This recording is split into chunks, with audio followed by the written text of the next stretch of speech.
Hello everyone, I'm Dr. Randall Bell. I'm here with Tanya Brown. We're here to kick off episode 1 of Core IQ, skills we all need, but we don't necessarily learn in school, like time management, goal setting, conflict resolution, cool stuff like that. Let's take a look at the graphic on Core IQ episode 1.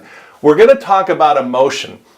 Now, Tanya Brown is someone that pretty much everyone on planet Earth knows.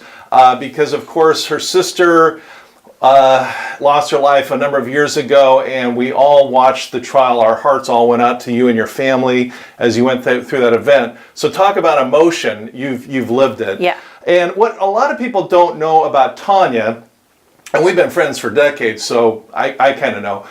Tanya not only has that practical experience with going through a horrific event, and not only going through a horrific event, but having the whole world watching it, as well as Tanya has a master's degree in psychology. So she has a very strong academic background in these kind of concepts. So you're the perfect person. Thanks for being here. Of course, thank you. Yeah. So this is the human brain, basically.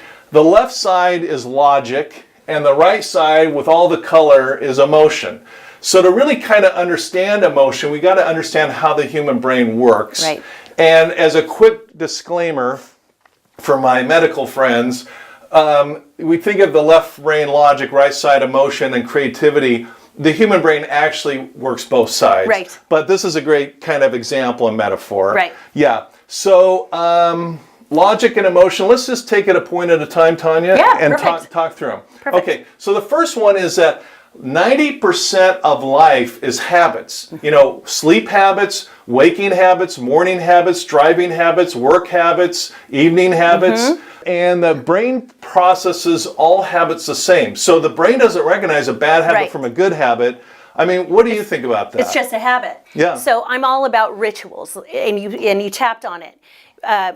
Evening routines, right? Regimen, morning regimen. How do you start out your day? But if you have bad habits, they get worse. So if you're drinking now 1 glass of wine, it could lead into a bottle. Yeah. So it's really important, again, to be very self-aware, really assess what are your habits. If you curse too much, just be aware of it, because things escalate and compound. Yeah, and they kind of ripple out and ripple out and ripple out. Yeah. Yeah, so, and then the brain only sees images and reacts to real or imagined images nearly the same. So what we look at has an effect on how we feel and making those choices. So you say here visualization activates the brain. So true. We always hear, well, we don't always hear unless you're in our field, visualization, guided imagery. How do you see yourself? And really visualize that. Do you see yourself as a fat person? Okay, start viewing yourself as, oh my gosh, I'm healthy and I can stand tall and I'm really not that fat, or I'm really not that dysfunctional, right? So visualization is really key in moving forward. My mom actually, on a side note, talked her way through health, through stage 3C breast cancer, because I asked her, what do you do? And she said, I visualize myself sitting on the beach, the big waves coming in, and washing the sand, which are the bad cells, out of my body. So visualization is very, very key. How do you see yourself? And then start practicing that. Yeah, well, I love that. A lot of people don't know this point. The brain is very powerful. It actually generates 10 to 23 watts of electricity. That's enough to power a light bulb. That's crazy. So take your brain seriously. Yeah. It's like the super of all supercomputers. And how much does it weigh? Like 7 pounds or something like that? Mine's probably 5.5 pounds. Mine too. Your brain's bigger than mine. Okay, this one I love. Fun increases learning and retention. Yeah. What do you say about that? You have to engage yourself in fun activity. And when we do that, we are so much more open to, the opportunities we're faced with opportunities every single day. Yeah. But we're not really open or receptive to it. So when we engage in going to Disneyland or playing with your kids or just having fun, whatever that is for you, boom. Retention happens. You're more productive. You're more efficient. And I travel. In fact, next Friday I'm flying to India, and I go to some areas that are very, very poor.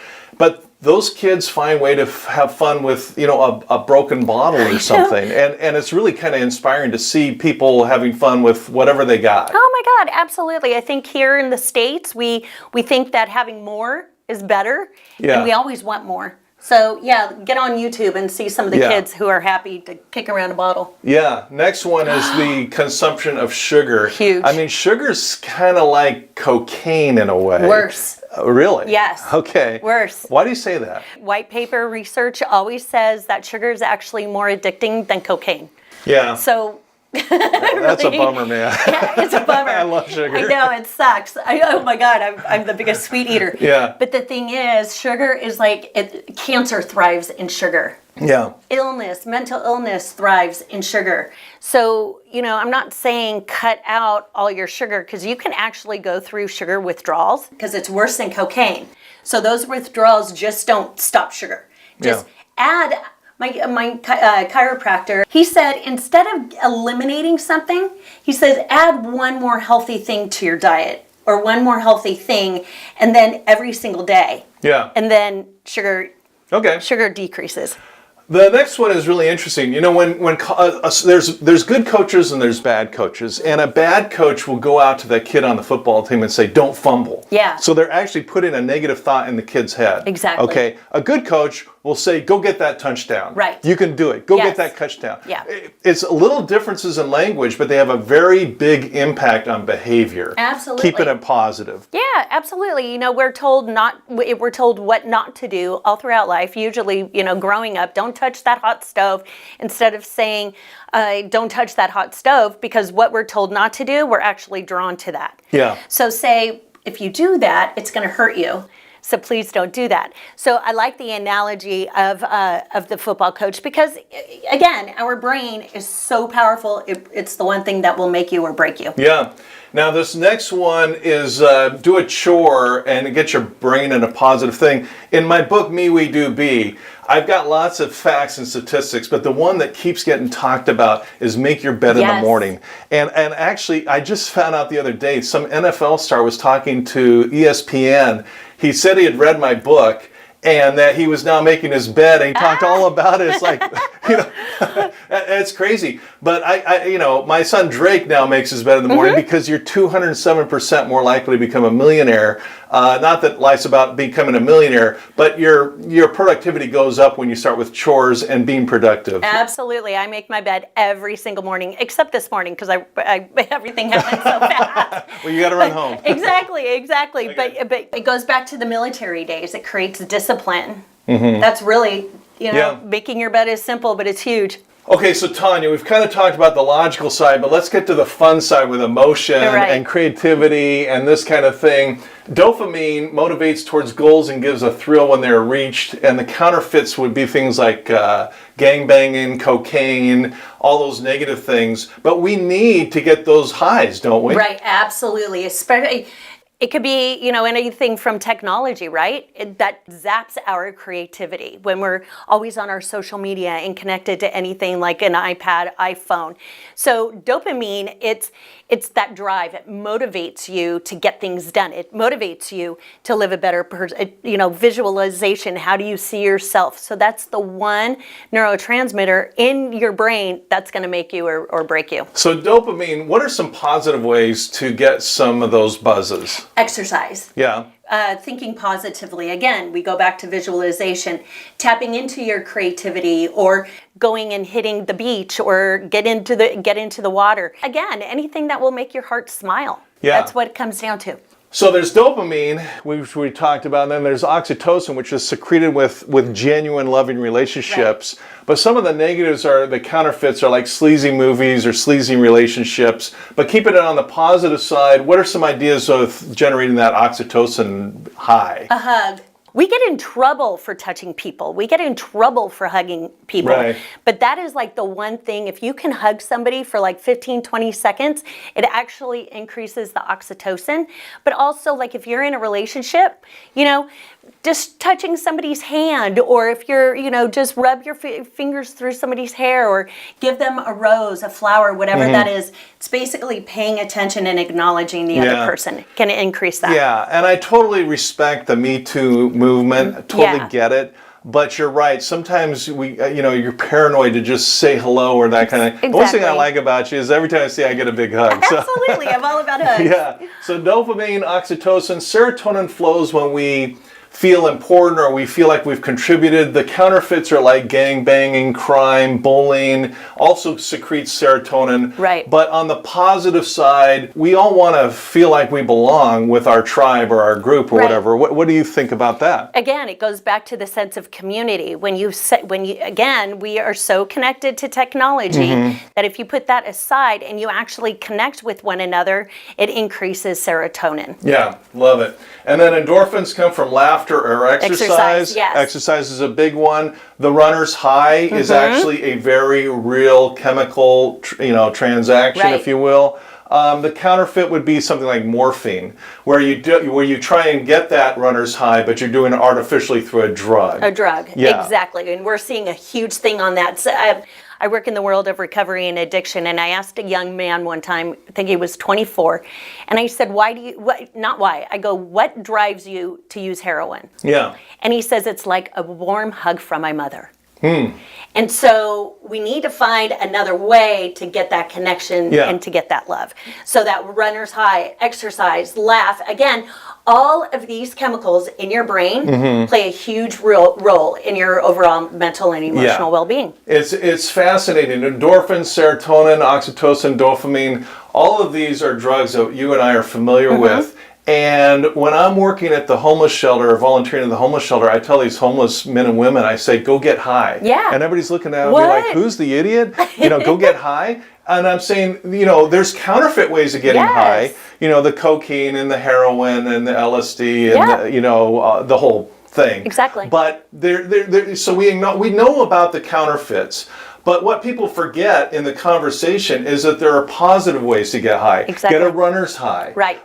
Get a high from helping someone out who's disadvantaged. There's all kinds of people that are hurting out there. And I get high by trying to help them out a little bit. Right. And all the other things in terms of setting goals, achieving a goal, that literally gives you a chemical high that is actually more profound than the counterfeit highs. Exactly. Because what happens with the counterfeit highs is it takes you down, and you got to inject more or take more pills to get the same high.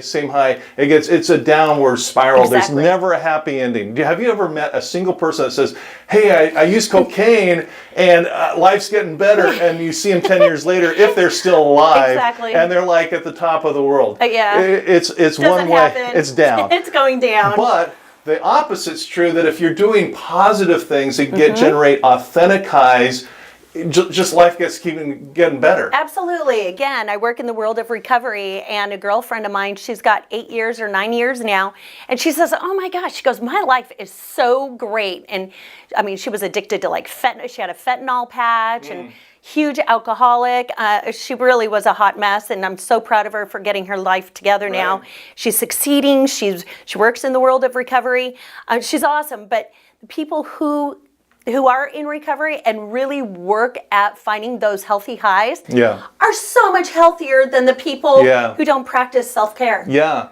Another big one is music. Yes. I love music. You love music. Yeah. I grew up in Fullerton. My dad worked for Fender Guitars. But music, I actually did some research, and there's a lot of university studies that say 2 minutes of music or 4 minutes or 7 minutes. But it's all relatively in a short amount of time. If you're in a bad mood, and we all get in bad moods, let's face it, you turn on your favorite songs, and that's why the music industry is actually bigger than the pharmaceutical industry. Yes.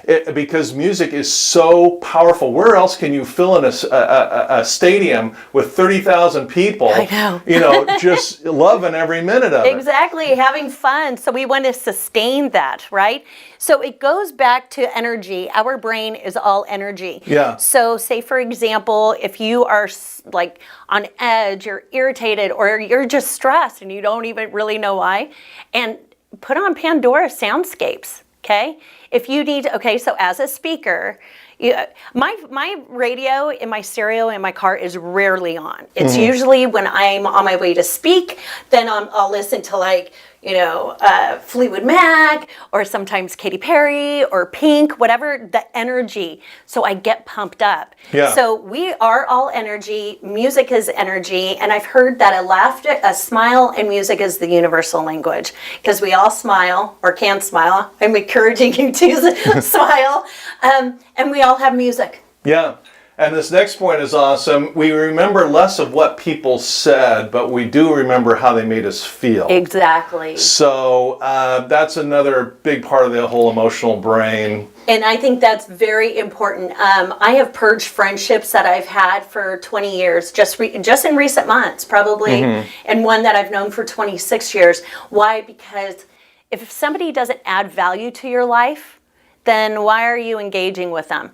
If somebody doesn't make you feel good about yourself, why are you engaging with that? Now that could be professional, it could be a relationship, it could be a friendship. If that person doesn't make you feel good, why are you hanging out with them? Well, stay away from the toxic people entirely. A lot of people have codependence, they're like hanging on to toxic people. Right. Core IQ, we're going to teach the skills to knock that stuff off. Yeah. Stick with I tell my kids, run with the winners. Right. And also look for that kid who's by themselves and invite them to the party. Right. That kind of thing. When I used to take off in high school to a school dance or something, my mom would always say, make sure you find one girl who hasn't danced all night, make sure you dance. And out of respect for mom, I did that every time. And then I would see that girl later, and once it kind of broke the ice, she was having a good time. So that's good stuff. Okay, and then the next one is taking that quiet kind of moments to just think about whatever inspires you. I call it daily quiet time, DQT. Yeah. But what do you think about that? I love that, DQT. Yeah. So yes, I firmly believe in just reflecting. Self-reflection is huge. Again, in the world of recovery, the people in the homes or everybody who really is in recovery, who works the program, they take that quiet time. Again, that makes them happier. The endorphins are flowing. There's that positive high. So when we are able to be quiet, light a fire, the fireplace, don't start a fire, but light the fireplace, light a candle. Why do you have to light candles in the evening? I learned how to light a candle during the day from my sister, Nicole. She loved candles. So when the crime scene was discovered, they were like, she had a hot bath going. There were lit candles, and I'm like, that's nothing new. That's who we are. I love, and I learned that from my sister. It's just taking that quiet time, light a candle when you're getting ready for work, put on Pandora's soundscape or whatever lifts your spirit. But taking quiet, reflective times. That's why get yourself a devotional. A lot of people don't know how to do this on their own. Get an annual, devotional that you read a devotional every day. Read the devotional for today. Yeah. And then do it again tomorrow. Yeah. But reflect on it. Love it. And the last one is exercise. I've done, and I know you've done a lot of research in terms of what daily habits really get the biggest bang for the buck and really, bring results. Exercise, it not only improves your emotions, it improves your health. Yeah. I mean, if you're going to pick one new habit, and it doesn't have to be running marathons. It can be a 20-minute walk. Yeah. I mean, it's physiologically proven to improve the emotions. What are your thoughts? Absolutely. Well, right now I'm coaching a young girl in college, and she is running 18 miles a day. She's 19 or 20, no, 19, I think, and 18 miles a day, and then hits the gym for 2 hours. So what we're trying to do is create that balance. You don't take it down a little bit. Yeah, so I'm like, okay, instead of running 18, try to run, maybe 9. Let's start, and don't go to the gym on the same day as you run. So it's just creating that life balance. I used to do 2 spinning classes a day when I was in my 20s. Do I do that now? No, I'm a couple of years older now. But exercise, and am I perfect? No, but I know when I exercise, I feel better. Yeah. And there's things that you can do at home also. The best exercise really is getting in the pool. Get in a pool. It's the best exercise. I just got to figure out how to do it without getting wet. But I got to tell you, the thing about exercise is, they had all these infomercials with the bike and the sit-ups and the this Right. and that. And someone asked, an expert on this, which one works the best? And the answer was, they all work. They all work. If it's a pool for you, or jumping in the Pick ocean, one. or picking in a lake or a river, or Walk. bicycling, walking, just do something. Move. And the basic, whole message of Core IQ and of this particular topic is to be aware of your emotions and understand that your emotions are tied to your behaviors Yes. and your habits. So pick those habits that actually lift your emotions rather than the counterfeits that take you down. So thanks for coming, Tanya. And I just want to remind everyone to like Core IQ, share it, talk about it with your friends, talk about it in class if you're in school. But let's get the word out, because working together, we can actually elevate the Core IQ of the world. And that's what we're all about, right? Yes, absolutely. All right. See you guys later.